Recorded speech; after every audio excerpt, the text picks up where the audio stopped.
오늘 우리는 아주 특별한 시를 읽고 있습니다.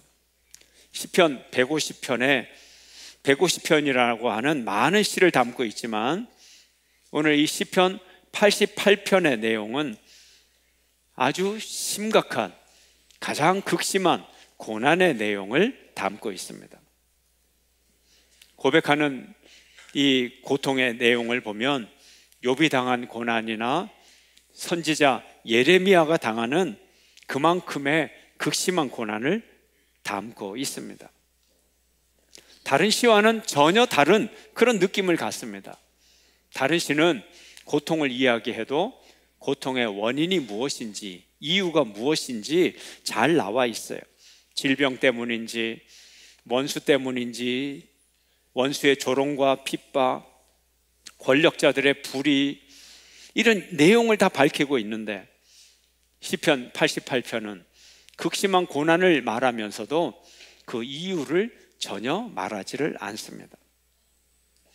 다른 시를 보면 고통이 아무리 극심해도 해피엔딩으로 끝나요. 주여 도와주옵소서, 주님이 오시면 해결될 줄로 믿습니다, 이렇게 끝나는 거예요. 해피엔딩이에요. 그런데 이 시편 88편은 전혀 그런 내용이 없어요. 다른 시편은 고난 중에도 감사가 있고 찬송을 하나님께 올려드리는데 시편 88편은 탄식에서 시작해서 탄식으로 끝납니다. 지난주 설교 시편 16편의 제목을 제가 지옥의 문턱 앞에서 드리는 기도라고 지었어요, 별명을. 근데 오늘 88편은 지옥에서 드리는 기도라고 이렇게 이름을 붙였습니다. 이미 지옥에 떨어져 버렸어요. 그래서 지옥 속에서 기도를 드리는 거예요. 처음부터 끝까지 시종 일관 고통에 대한 내용밖에 없습니다.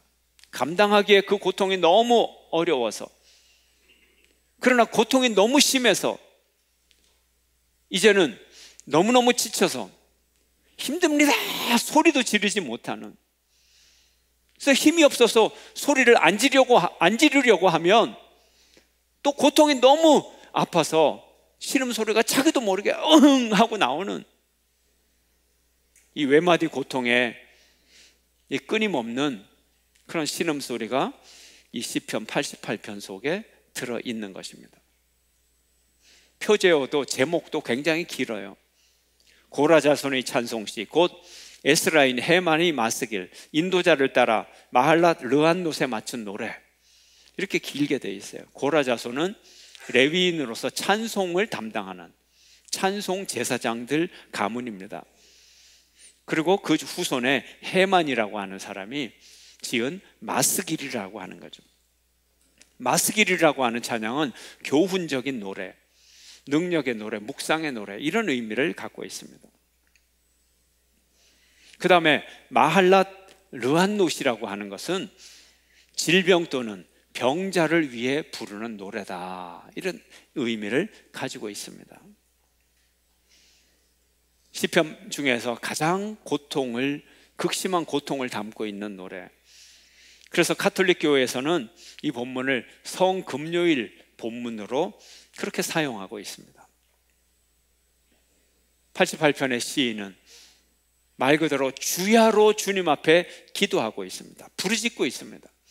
1절의 내용입니다. 1절 함께 읽습니다. 여호와 내 구원의 하나님이여, 내가 주야로 주 앞에서 부르짖어 싸우니. 주야로 부르짖는다는 거예요.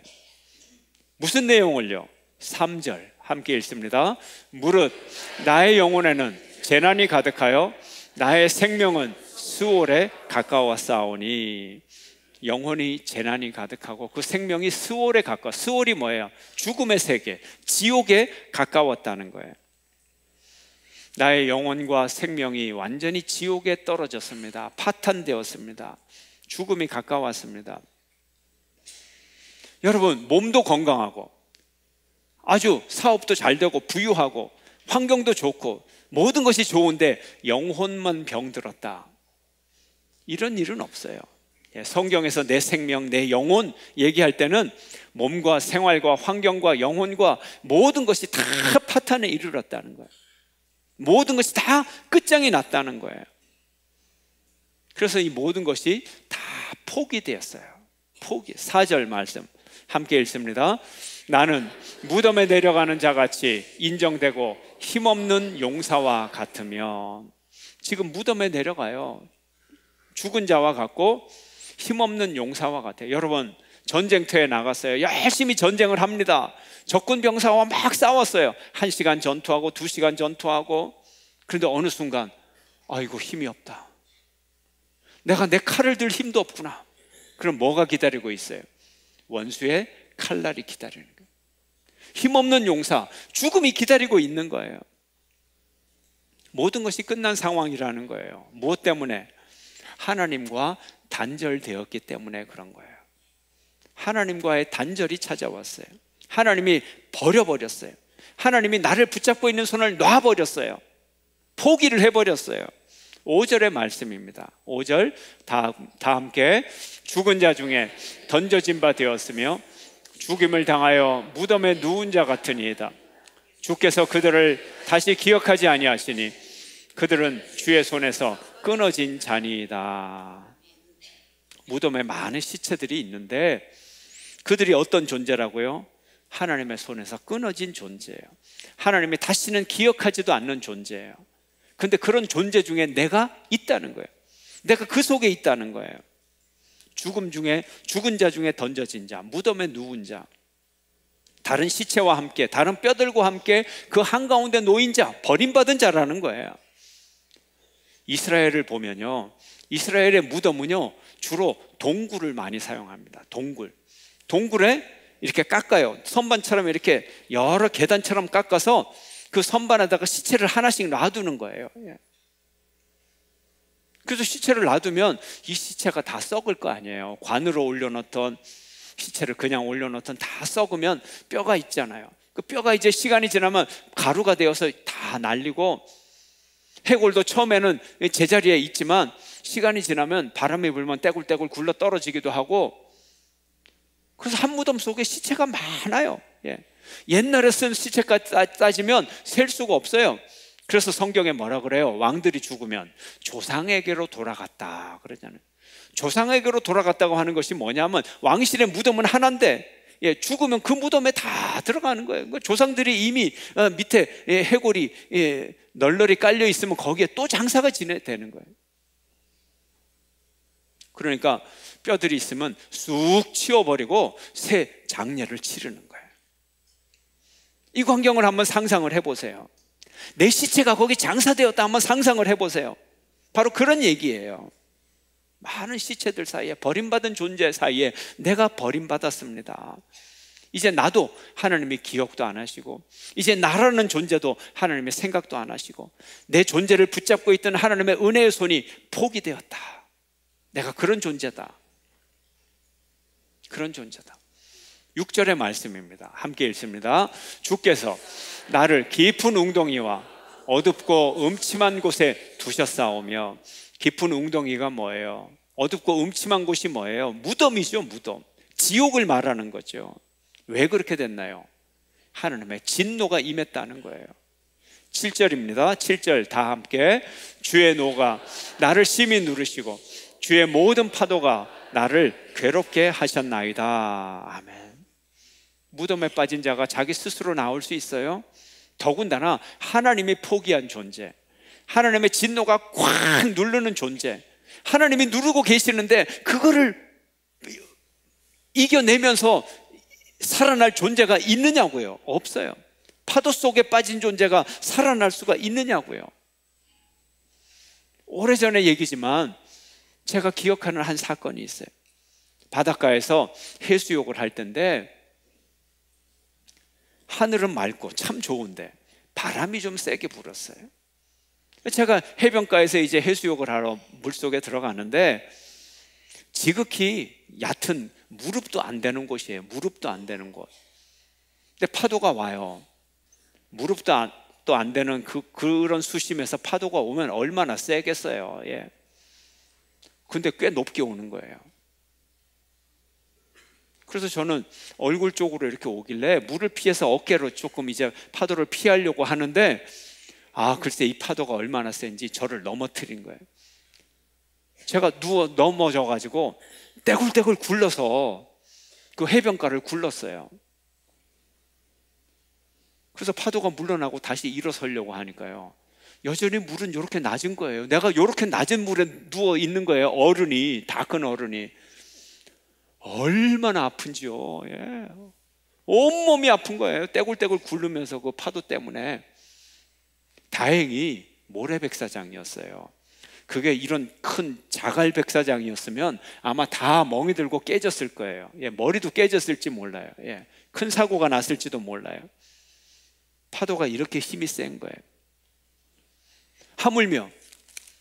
하물며 작은 파도에도 사람이 넘어져서 다치고 죽을 수가 있는데, 그리고 떠내려오는 홍수물에, 그 경랑에 빠져들면 박태환이도 견딜 수가 없어요. 하물며 하나님의 파도를 누가 뚫고 일어나겠느냐는 거예요. 하나님의 저주를 누가 견딜 수 있느냐는 거예요. 하나님과 단절이 됐어요. 그런데 하나님과만 단절된 사람은 없어요. 하나님과 단절이 되면 반드시 사람과의 단절이 찾아오게 돼 있어요. 사람이 고통을 당할 때 최소한 위로해 주는 사람이 있어야 되잖아요. 단 한 사람이라도 위로해 주고 용기를 주고 격려해 주고 그 고난을 옆에서 함께 동행을 해줘야 그 고난을 이길 수가 있어요. 그런데 오늘 본문에 보면 가까이 지내던 사람들이 다 떠났어요. 떠났을 뿐만 아니라 조롱하고 멸시하고 아주 혐오하고 있다는 거예요. 8절의 말씀 함께 읽습니다. 8절 다 함께. 주께서 내가 아는 자를 내게서 멀리 떠나게 하시고 나를 그들에게 가증한 것이 되게 하셨사오니 나는 갇혀서 나갈 수 없게 되었나이다. 자기를 위로하고 격려해 줄 가까운 사람들조차 다 떠나버렸어요. 그리고 혐오하고 증오하고 미워한다는 거예요. 누가요? 하나님이 이걸 만들었다는 거예요. 구약 성경에 보면 문둥병자가 얼마나 고난을 당하는지 몰라요. 병에 걸린 것도 크나큰 고통인데 문둥병자가 다가오면 사람들이 어이 오지 말라고 돌멩이를 던지고 멸시하고 동네 못 들어오게 하고 쳐다도 못 보게 하고 혐오의 대상, 증오를 받았어요.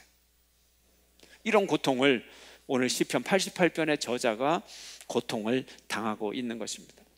하나님으로부터 사람으로부터 버림받은 고통, 이걸 절대 고난이라고 말할 수 있어요. 도무지 무엇 때문에 이런 큰 고통을 당하는지 알 수는 없지만 모든 사람에게 하나님에게 버림받은 존재가 되었어요. 그래서 이제는 지옥의 이 감옥에 갇히게 되었고 관계의 창살에 갇히게 되었고 죽은 사람처럼 취급을 받게 되고 희망이라고는 조금도 찾아볼 수 없는 철저한 절망 속에 들어가게 되었던 것입니다. 이미 죽었어요. 이미 장사가 되었어요. 모든 가능성이 끝나버렸어요. 하나님의 은혜가 이제는 소용이 없어요. 다 죽은 사람에게 내가 너에게 재산의 축복을 주노라, 무슨 의미가 있어요? 하나님의 은혜도 하나님의 기적도 의미가 없게 됐어요. 10절 말씀입니다. 10절 함께. 주께서 죽은 자에게 기이한 일을 보이시겠나이까? 유령들이 일어나 주를 찬송하리이까? 다 죽었는데요. 뭐 죽은 뼈다구가 일어나서 하나님을 찬양하겠어요? 11절 말씀입니다. 다 함께. 주의 인자하심을 무덤에서 주의 성실하심을 멸망 중에서 선포할 수 있으리이까? 시체들이 가득 있는데 하나님은 인자하십니다. 하나님은 사랑이십니다.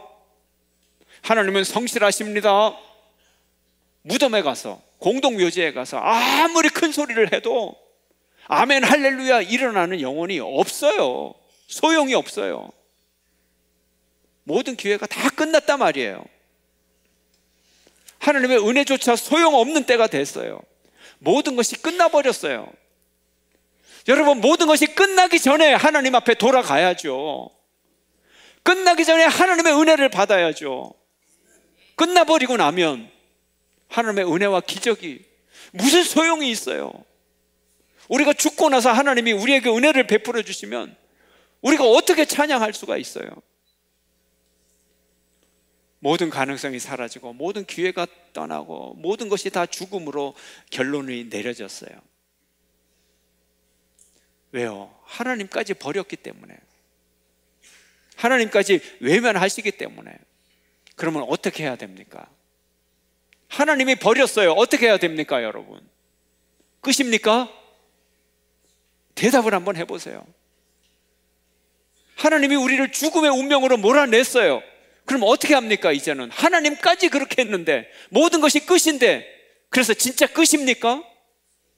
여기에 신앙인과 불신앙의 차이가 있는 거예요. 하나님이 하셨다 그랬잖아요. 그럼 누구한테 나가야 됩니까? 하나님께 나가야 되는 거예요. 저주하신 분이 축복하셔야죠. 끝이 아니라 말이에요. 이것이 우리의 믿음의 결정적인 차이점이에요. 14절 함께 읽겠습니다. 14절입니다. 다 함께.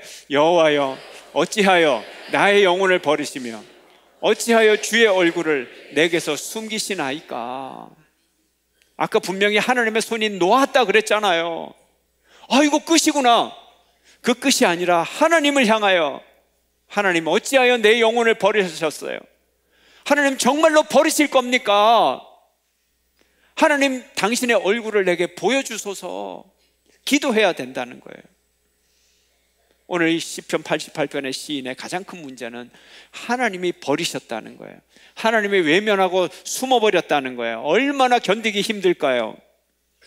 죽은 자 같이 되고 이제 하나님이 다시 나타나시지 않는 것, 이것이야말로 최고의 절망이고, 그러나 하나님을 향하여 당신의 얼굴을 보여달라고 하는 것이야말로 절대적인 최고의 희망인 것입니다. 우리가 이걸 알아야 되는 거예요. 우리의 경제적인 끝이 아니고, 우리 건강의 끝이 아니고, 우리의 환경의 끝이 아니고, 하나님께서 나타나시면 내게 구원이 임하는 거예요. 이렇게 어두운 시편의 내용도 1장 1절에서는, 88편 1절에서는 나의 구원의 하나님이라고 불렀잖아요. 그것까지 포기하지는 않았어요. 하나님, 내게 모든 기회가 끝났군요. 세상적으로 보면 모든 기회가 끝났고, 인간적으로 보면 모든 기회가 끝났고, 그런데 하나님 정말입니까? 내가 밤낮으로 하나님께 기도합니다. 내가 주야로 매일 부르짖습니다. 내가 밤잠을 자지 않고 깨어서 새벽에도 주님 앞에 기도합니다. 하나님, 더 이상 얼굴을 가리지 말아 주십시오. 더 이상 숨어 계시지 마십시오. 하나님 속히 나타나 주시기를 바랍니다. 하나님께서만 나타나시면 이 모든 것이 해결될 수 있음을 믿습니다. 예수님도 이렇게 버림을 받았습니다. 완벽하게 버림을 받았어요. 예수님의 십자가, 그 버림받은 자리에서 예수님은 기도합니다. 엘리 엘리 라마 사박다니, 나의 하나님 나의 하나님 어찌하여 나를 버리셨나이까. 버림받은 예수님의 기도예요. 하나님께 버림받고 십자가를 지시고, 그토록 사랑했던 제자들에게도 버림받고 사람들에게도 버림받고, 수많은 병자들을 고치고 수많은 배고픈 자들에게 먹을 것을 먹였지만 다 떠나고 배반하고 예수님을 저주하고 조롱하고 미워하고 혐오하고 증오하고 철저히 버림받은 예수님의 기도인 것입니다.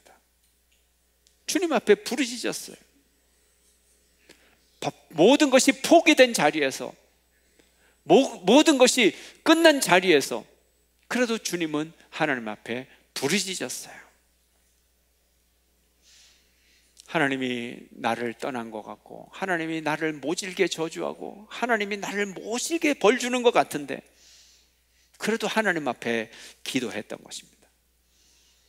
절대 고난 속에서 하나님 앞에 기도하는 믿음, 이것이 절대 믿음인 것입니다. 이 절대 믿음이 필요한 거예요. 조건적인 믿음이 아니고, 아무리 감당하기 힘든 고난이 닥치더라도, 설사 하나님조차 나를 버리신 것 같은 그런 형편에 내가 처하더라도 나는 하나님을 믿는 믿음을 포기하지 않아야 된다는 거예요.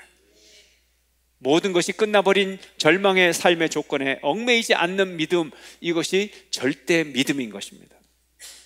고난의 정도가 크면 클수록 우리는 그 믿음을 더 크게 가져야 돼요. 고난이 더 깊으면 우리의 믿음을 더 깊게 가져야 되는 거예요. 종교개혁자 칼빈은 이렇게 말합니다. 믿음은 질식할 지점에 이른다 할지라도 기필코 보호와 일깨움을 받는다. 아무리 맹렬한 폭풍우가 불어와도 하나님께서는 계속해서 믿음을 갖게 하시어 자기 자녀들이 결코 실망하거나 버림받지 않도록 해주신다는 사실, 이것이 성도들의 방패인 것이다. 이게 믿음이에요. 폭풍우가 와도, 파도가 나를 휩쓸어 가도, 홍수가 내 인생을 완전히 다 휩쓸어 가도 하나님 앞에 믿음을 가지고 나가는 것, 이것이 내 삶의 방패라는 거예요. 나의 고난의 시간, 하나님 정말 나와 함께 하시는가? 하나님이 나를 돌봐줄 수 있는가? 하나님은 왜 나에게 오시지 않는가? 왜 구원은 내게 임하는 것이 아닌가? 왜 이것이 하나님의 문제인가? 나의 문제인가? 나는 무엇을 할 것인가? 나는 지옥에 떨어져 있구나. 그 순간 더 기도해야 되는 거예요.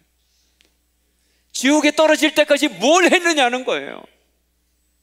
모든 기회가 다 떠나갔다고, 모든 기회를 다 놓쳤다고 탄식하는 그 탄식이 왜 왔느냐는 거예요. 수많은 기회를 놓친 사람이 누굽니까? 자기 자신 아닙니까? 얼마나 죄를 지었기에 하나님까지 포기할 정도로, 하나님의 손이 버릴 정도로 죄를 지어서 이제 지옥의 나락에 떨어졌는데, 그때라도,